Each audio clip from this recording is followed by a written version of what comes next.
Guys, कैसे हैं आप सब। देखो, आज जो अपने टॉपिक की बात करेंगे वो आपके लिए बहुत इंपॉर्टेंट है, इसलिए उसको ध्यान से समझना। क्यों इंपॉर्टेंट है? 11th में तो काम आएगा, साथ ही साथ 12th में भी काम आएगा। ये जो टॉपिक है जिसका नाम है इक्विवेलेंट वेट, या जिसे हम इक्विवेलेंट मास बोलते हैं, यानी तुल्यांकी भार या तुल्यांकी द्रव्यमान बोलते हैं। देखो, इसको समझने से पहले आपको एक बात समझनी होगी। वो क्या है? जब आप लोगों ने 10th क्लास में किसी भी केमिकल इक्वेशन को बैलेंस करना सीखा हो, है ना। फॉर एग्जांपल मैं यहां लिखता हूं H2 प्लस O2 मिलकर के क्या फॉर्मेशन करते हैं? H2O। अगर मैं इसको बैलेंस करूं तो यहाँ हाइड्रोजन 2 है, यहाँ हाइड्रोजन 2 है, ठीक है। यहाँ ऑक्सीजन 2 है, यहाँ कितने हैं? 1। इसे बैलेंस करने के लिए, 2 बनाने के लिए ऑक्सीजन यहाँ, मैं इसको क्या, ये प्रोडक्ट होता है, ये रिएक्टेंट होता है। प्रोडक्ट यानी क्रियाफल, रिएक्टेंट मतलब हिंदी में क्रिया का है। प्रोडक्ट में ऑक्सीजन 2 बनाने के लिए मैं क्या करूंगा? यहाँ 2 का मल्टीप्लाई करूंगा। जैसे मैंने मल्टीप्लाई किया, ऑक्सीजन तो 2 हो गए, लेकिन ऑक्सीजन हाइड्रोजन कितने हो गए? 4। तो यहाँ रिएक्टेंट में हाइड्रोजन कितने हैं? 2। इसे 4 बनाने के लिए यहाँ 2 का मल्टीप्लाई। तो मैंने यहाँ पर क्या किया है? मैंने यहाँ पर इस रिएक्शन की बैलेंसिंग की है। क्या की है? बैलेंसिंग। आई बात समझ में? अब देखो, बैलेंसिंग करने से मेरे को क्या पता चला? मेरे को एक बात पता चली। क्या? ये जो आगे नंबर होते हैं ना, यहाँ अगर कुछ नहीं लिखा इसका मतलब 1, यहाँ कुछ लिखा है, तो ये जो आगे नंबर है होते हैं, ये क्या डिनोट करते हैं? या तो ये डिनोट करते हैं नंबर ऑफ मोल्स किसी भी सब्सटेंस के, या क्या डिनोट करते हैं? वॉल्यूम। क्या डिनोट करते हैं? वॉल्यूम एट एनटीपी, ये डिनोट करते हैं। ये बात ध्यान रखना। ये जो आगे नंबर होता है वो क्या करता है? हमें किसी भी सब्सटेंस की क्वांटिटी बताता है इन मोल्स या वॉल्यूम में, ठीक है।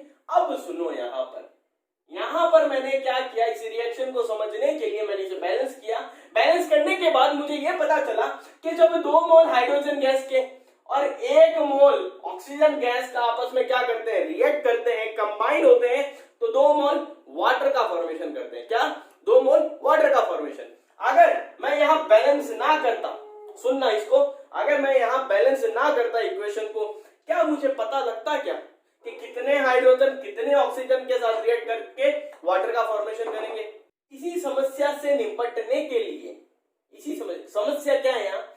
अगर मैं बैलेंस ना करता तो मुझे पता नहीं लगता कितने पार्ट हाइड्रोजन के, कितने पार्ट ऑक्सीजन के आपस में रिएक्ट करेंगे और वाटर का फॉर्मेशन करेंगे। इसी समस्या को निपटने के लिए साइंटिस्ट ने क्या किया? इक्विवेलेंट वेट का रास्ता निकाला। अब इक्विवेलेंट वेट क्या बोलता है वो सुनना। अगर आप इक्विवेलेंट वेट की डेफिनेशन पढ़ोगे, हो सकता है आपको समझ में ना आए। बुक में जो डेफिनेशन होती है हो सकता है आपको समझना ना आए। अब समझ में क्यों नहीं आएगी? क्योंकि जो इसकी डेफिनेशन बोलती है वो क्या बोलती है? अब इसकी डेफिनेशन सुनना है, क्या कहती है? डेफिनेशन क्या कहती है? मान लो आपके पास कोई सब्सटेंस है, मैं सिंप्लीफाई करके बता रहा हूं, डेफिनेशन आपको स्क्रीन पे दिख रही होगी, आप पढ़ना उसे। सब्सटेंस यानी कोई पदार्थ, ठीक है। इस सब्सटेंस का कितना वेट बाय पार्ट, इस सब्सटेंस का क्या, कितना वेट बाय पार्ट यानी भार भाग, इसका पदार्थ का कितना भार भाग किसी सब्सटेंस के। अब यहाँ किसी सब्सटेंस कौन है? या तो वो हाइड्रोजन हो सकता है, या वो ऑक्सीजन, या वो क्लोरीन, या वो कोई भी सब्सटेंस, या एक्स बोल दूं, खूब सब्सटेंस हो सकते हैं। सुनना, किसी सब्सटेंस का वेट बाय पार्ट हाइड्रोजन के 1.008 वेट बाय पार्ट से, या ऑक्सीजन के 8 वेट बाय पार्ट से, या क्लोरीन के 35.5 वेट बाय पार्ट से, या तो क्या हो, एसोसिएट हो या डिसोसिएट हो। क्या? दोबारा समझना, कोई सब्सटेंस का वेट बाय पार्ट हाइड्रोजन के 1.008 वेट बाय पार्ट, यानी क्या है? ये इसका एटॉमिक मास ही है, इसके वेट बाय पार्ट से, या ऑक्सीजन के 8 पार्ट से, या क्लोरीन के 35.5 वेट बाय पार्ट से क्या करे? या तो जुड़े या डिसोसिएट हो, या तो उसका संयोजन हो या उसका वियोजन हो। वही क्या होता है? अपना इक्विवेलेंट वेट। तो मैं यहां से बोल सकता हूं इक्विवेलेंट क्या है? एक संख्या है, एक नंबर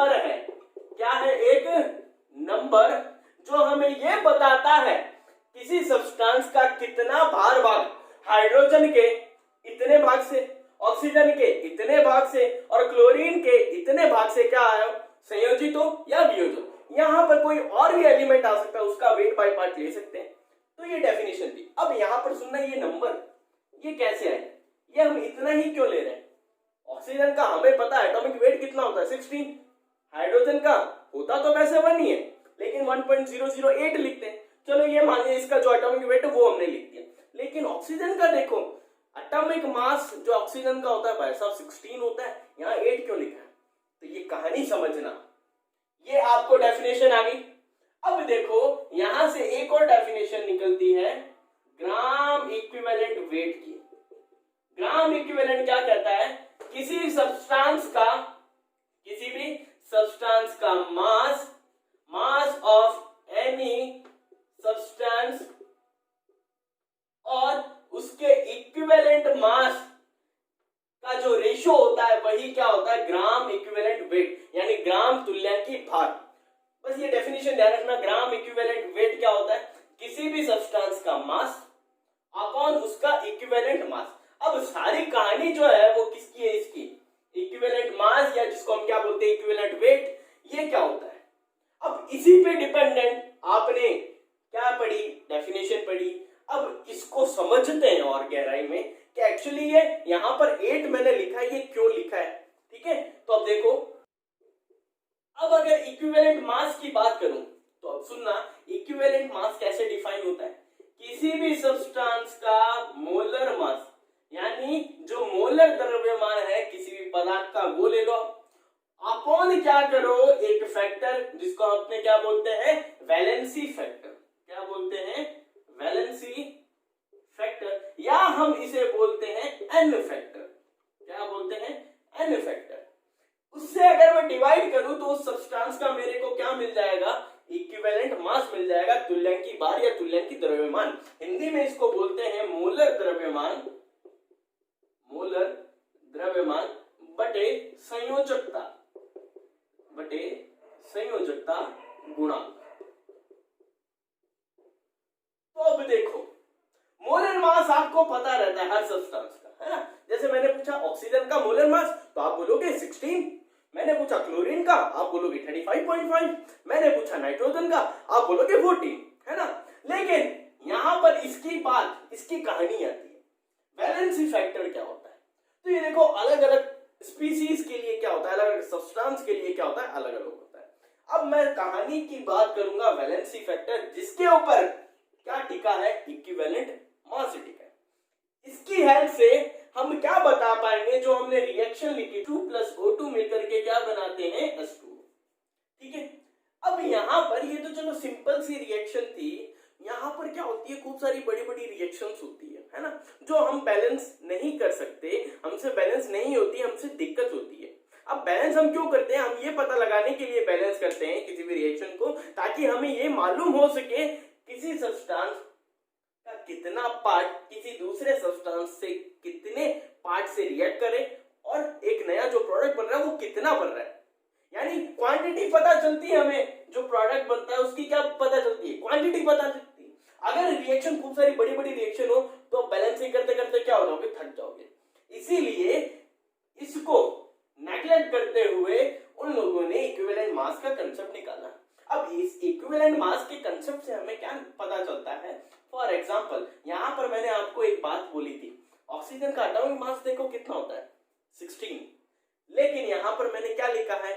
8 पार्ट बाय वेट। अगर कोई सब्सटेंस का इससे रिएक्ट करे तो वो उसका क्या होगा? Equivalent weight. समझो इसे। ऑक्सीजन का एटॉमिक मास क्या होता है, या मोलर मास जिसे मैं बोलता हूं, वो क्या होता है? 16 अपॉन वैलेंसी फैक्टर।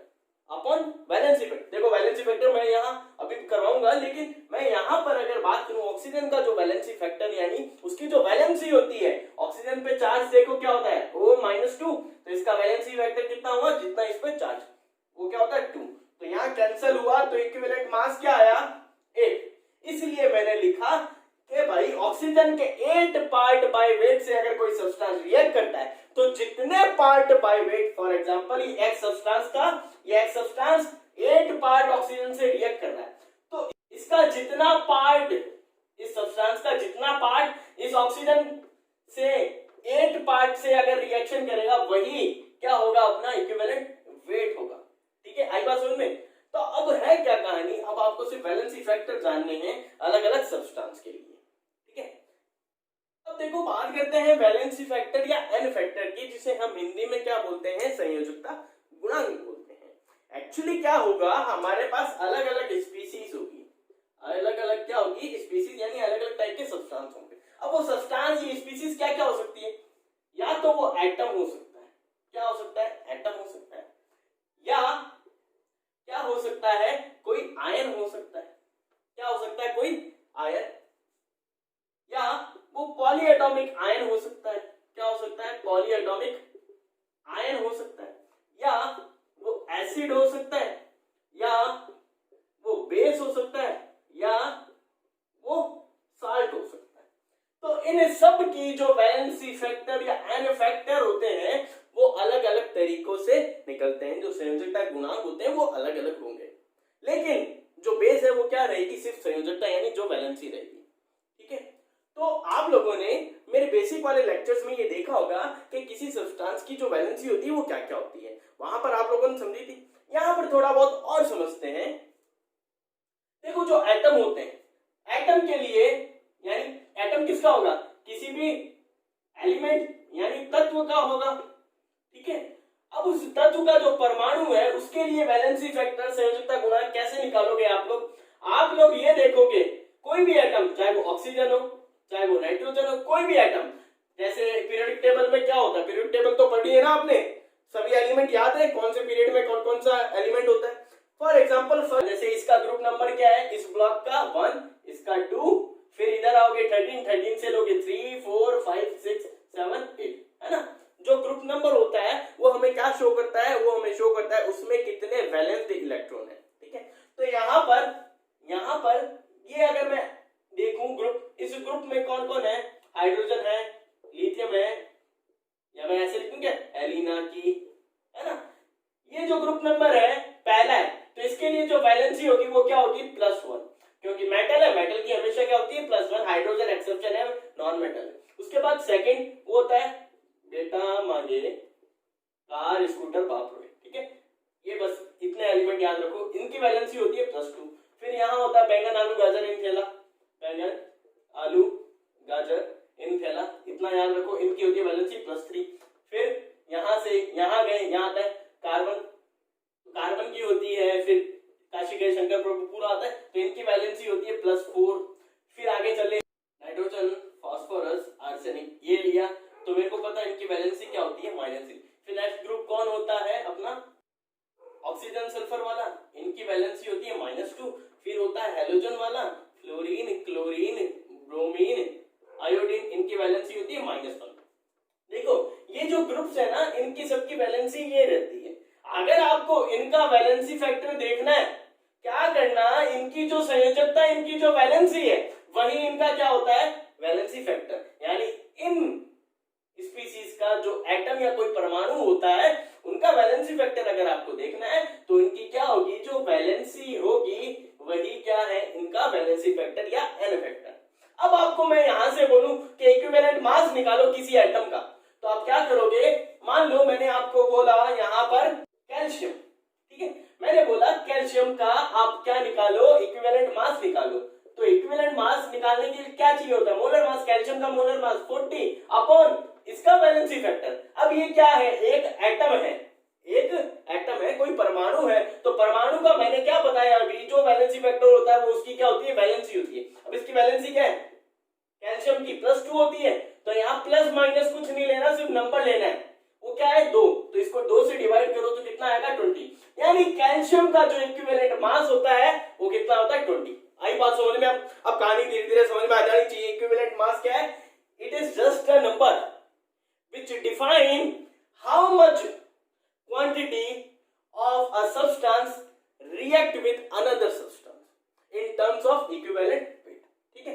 अब दूसरा देखो, मान लो मैं यहां पर आपको दूं नाइट्रोजन, ठीक है, नाइट्रोजन का बोलूं इक्विवेलेंट मास निकालो, तो नाइट्रोजन का एटॉमिक मास या मोलर मास जिसे हम बोलते हैं वो कितना होता है 14 अपॉन उसकी वैलेंसी फैक्टर, नाइट्रोजन की क्या है 3, क्या है 3। अब ये क्या आएगा, पॉइंटों में आएगा, क्या आएगा, पॉइंटों में आएगा, 4 पॉइंट समथिंग आएगा, 4.6 समथिंग आ जाएगा क्या, हाँ 4.6 समथिंग आ जाएगा। ठीक है, आप इसे सॉल्व करके देख लेना यार, 4.6 ऑलमोस्ट आएगा। तो ये क्या है, नाइट्रोजन का इक्विवेलेंट मास है 4.6। यानी नाइट्रोजन अगर किसी रिएक्शन में आपको दिखा तो आप लोग बता सकते हो कि इतना equivalent weight by part nitrogen का क्या करता है, किसी सब्सटेंस से रिएक्ट करता है। फॉर एग्जांपल मैंने यहां बोला N2 प्लस H2 मिलके अमोनिया का फॉर्मेशन करते हैं, ये रिएक्शन बोली। अब यहां पर मैं आपको मोल बैलेंसिंग ना करो अगर आप, तो आप लोग क्या बोल सकते हो कि नाइट्रोजन का 4.6 वेट बाय पार्ट, क्या बोल सकते हो, 1 इक्विवेलेंट ऑफ नाइट्रोजन। 1 इक्विवेलेंट, यहां पर 1 इक्विवेलेंट का मतलब क्या है, 4.6 of nitrogen. 1 equivalent of hydrogen से जब रिएक्ट करता है तो 1 इक्विवेलेंट ऑफ अमोनिया। ये जो 1 इक्विवेलेंट जो मैं लिख रहा हूं, ये क्या है, ये इक्विवेलेंट मास है इन सब के। यहां नाइट्रोजन का देखोगे तो वो कितना है, 4.6।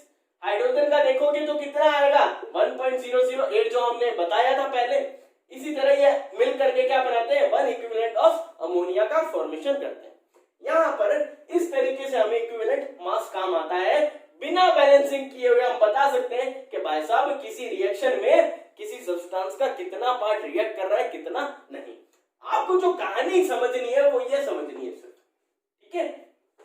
ये पता रहना चाहिए कि भाई इसको अप्लाई कहां करते हैं, इनको रिएक्शन में अप्लाई करते हैं। अगर आप नंबर ऑफ मोल्स यानी बैलेंसिंग ना करो तो आप इक्विवेलेंट मास के थ्रू भी बता सकते हो, ये पता रहना चाहिए। लेकिन जो पूरी कहानी याद रखनी है वो ये याद रखनी है जो मैं बता रहा हूं, यानी इक्विवेलेंट मास निकालना आना चाहिए आपको, और ग्राम इक्विवेलेंट अगर पूछे तो आना चाहिए, मेनली इक्विवेलेंट मास आना चाहिए। अभी अब देखो मैं यहां पर आयन के लिए लिखूं, पॉली, इन सब के बारे में लिख देता हूं मैं।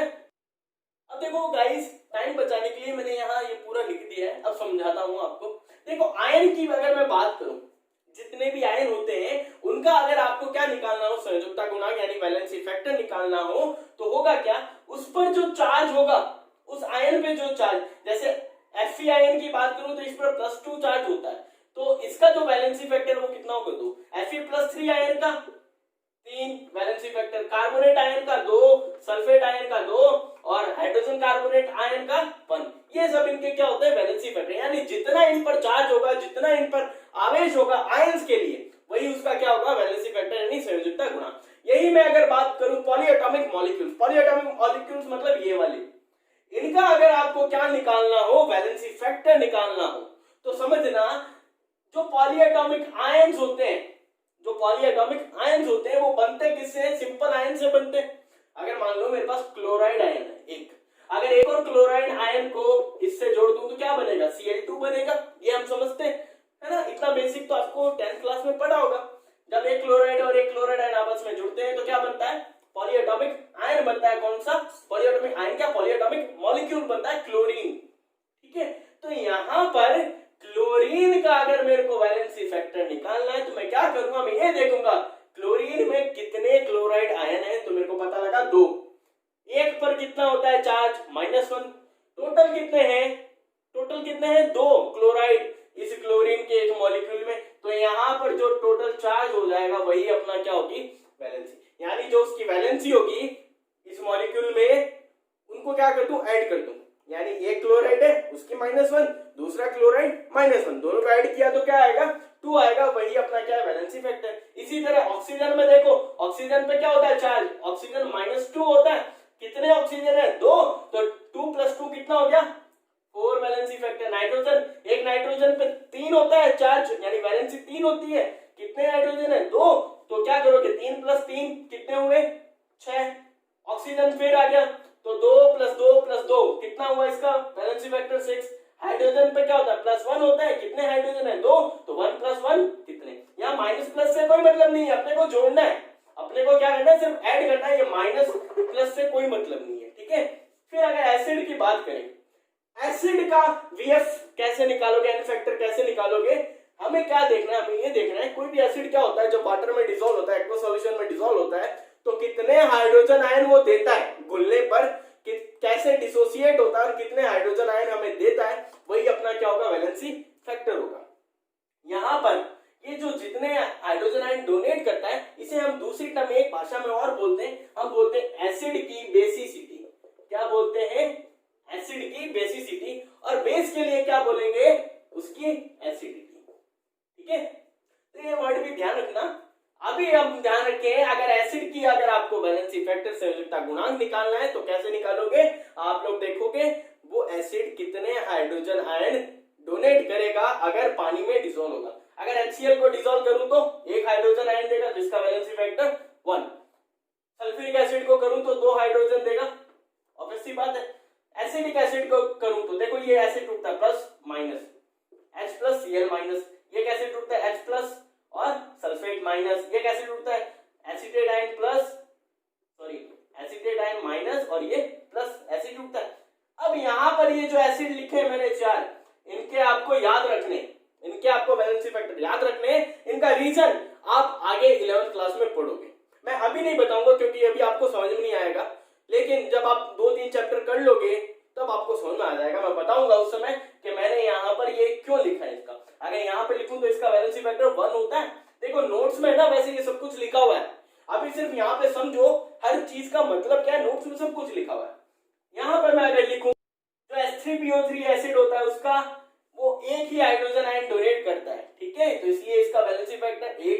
जो H3PO4 होता है वो 3 हाइड्रोजन आयन डोनेट करता है, जो H3PO3 होता है वो 2 करता है, जो H3PO2 एसिड होता है वो 1 आयन डोनेट करता है, इसलिए इसकी वैलेंसी फैक्टर 1। तो ये वैलेंसी फैक्टर आपको याद होने चाहिए। अब मैं बेस की बात करूं तो बेस के लिए भी वही फंडा है जो एसिड के लिए, जितना बेस OH आयन देगा वही उसका क्या हो जाएगा वैलेंसी फैक्टर। फॉर एग्जांपल मैंने लिखा NaOH, ठीक है, तो इसका वैलेंसी फैक्टर क्या होगा भाई साहब 1, क्योंकि एक OH आयन देगा। मैंने लिखा कैल्शियम हाइड्रोक्साइड, तो यहां पर ये कितने देगा 2, ये दिख रहा है ना कैल्शियम हाइड्रोक्साइड, तो ये 2 देगा, तो इसका वैलेंसी फैक्टर 2।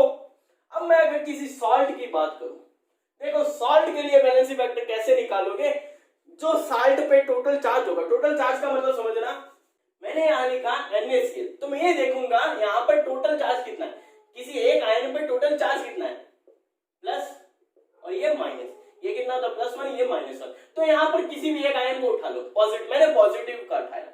अब मैं देखूंगा पॉजिटिव जो आयन है उस पर टोटल चार्ज कितना है, यहाँ पर कितना है 1, तो इसके लिए वैलेंसी फैक्टर क्या होगा इस सॉल्ट के लिए 1। यही मैंने लिखा Na2SO4, यहाँ पर पॉजिटिव चार्ज कौन होता है Na होता है, तो इस पर टोटल चार्ज कितना होगा Na देखो कितने 2, एक पर क्या होता है +1, 2 पर क्या होगा, 2 पर क्या होगा +1 और उसको क्या करोगे ऐड कर दोगे +1 को, तो कितना आएगा 2, तो इसके लिए वैलेंसी फैक्टर क्या होगा 2। यानी जो सॉल्ट होता है उसका वैलेंसी फैक्टर निकालने के लिए आप क्या करोगे, जो उसका पॉजिटिव आयन है वो टोटल देखोगे आप कितना है। यहां पर Na2SO4 था तो मैंने देखा Na कितने हैं यहाँ 2, अगर एक Na पर +1 है तो 2 पर क्या होगा 1 + 1 ऐड कर दूंगा तो क्या आएगा टोटल 2 आएगा।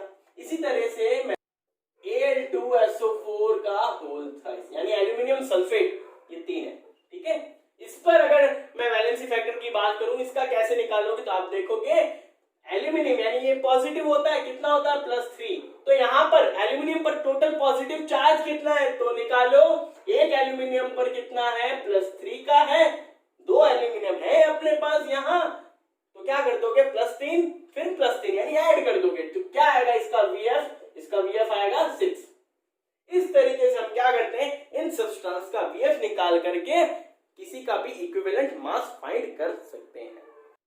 अब अगर मैं एग्जांपल देखूं इक्विवेलेंट मास निकालने के, तो देखो मैंने आपको बोला कि भाई साहब सल्फ्यूरिक एसिड यानी H2SO4 का मेरे को इक्विवेलेंट मास निकाल के बताओ, तो आप लोग फॉर्मूला क्या अप्लाई करोगे, मोलर मास यानी मोलर द्रव्यमान बट्टे उसका संयोजकता गुणांक यानी उसका एन फैक्टर या वैलेंसी फैक्टर।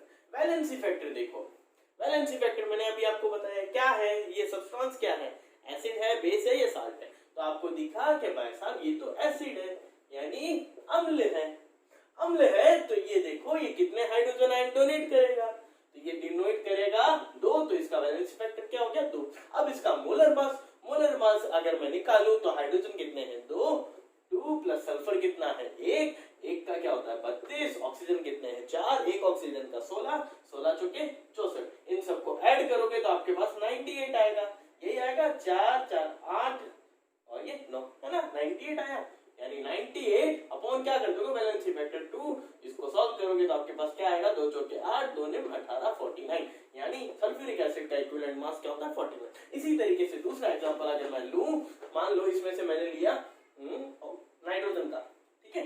जो नाइट्रोजन गैस है, ये जो गैस अगर मैंने बोली है नाइट्रोजन गैस, इसका इक्विवेलेंट मास निकालो तो आप लोग क्या लोगे, वही मोलर मास। मोलर मास क्या, एक नाइट्रोजन का क्या होता है 14, 2 है, 2 का क्या होगा 28 अपॉन इसका वैलेंसी फैक्टर। ये क्या है, नाइट्रोजन एक मॉलिक्यूल है पूरा। इस मॉलिक्यूल में नाइट्रोजन पे चार्ज कितना होता है, नाइट्रोजन पे होता है भाई साहब -3। कितने हैं नाइट्रोजन, 2। कितने हैं, 2। तो आप लोग देखोगे 3 + 3, 3 + 3, क्योंकि एक नाइट्रोजन पे -3, 2 पर क्या होगा टोटल 6, यानी इसका वैलेंसी फैक्टर क्या हो गया 6। तो इसका इक्विवेलेंट मास क्या आएगा, इसको सॉल्व करोगे 2 की टेबल से 3 टाइम्स, 2 1 जा 2, 2 बोला 14 अपॉन 3 बना। इसको फिर सॉल्व करोगे तो आपके पास आएगा 4.6, यही आएगा ना, 3 चौक 12, हाँ यही आएगा, है ना। तो ये इक्विवेलेंट मास क्या हो गया, नाइट्रोजन का हो गया। इस तरीके से हम क्या कर सकते हैं, किसी का भी एक एग्जांपल और अगर हम देखें आपको और समझ में आ जाएगा अच्छी तरीके से। CaCO3 ये क्या है, एक सॉल्ट है ना। पहले इसका मोलर मास निकालो, अपन इसका क्या कर दो वैलेंसी फैक्टर। ये एक सॉल्ट है, ये एक लवण है, ठीक है। इसका क्या निकालोगे, वैलेंसी फैक्टर। वैलेंसी फैक्टर कैसे देखेंगे, हम देखेंगे इस पर पॉजिटिव आयन कौन है, कैल्शियम। इस पर टोटल चार्ज क्या होता है +2 का, यानी इसका मोलर मास निकालो 40 + 12 + 16 3 48, ऐड कर दो 0 4 4 8 9 10 100 अपॉन इसका वैलेंसी फैक्टर क्या होगा, 2 होगा। 2 क्यों है, क्योंकि एक सॉल्ट है, सॉल्ट पर हम क्या देखेंगे, जो पॉजिटिव आयन है उस पे टोटल चार्ज कितना है +2 का, इसलिए मैंने 2 लिखा है, ठीक है। इसको डिवाइड करोगे तो 50। इस तरीके से हम किसी भी सब्सटेंस का क्या निकाल सकते हैं, इक्विवेलेंट मास निकाल सकते हैं। आई होप आप लोगों को समझ में आया होगा।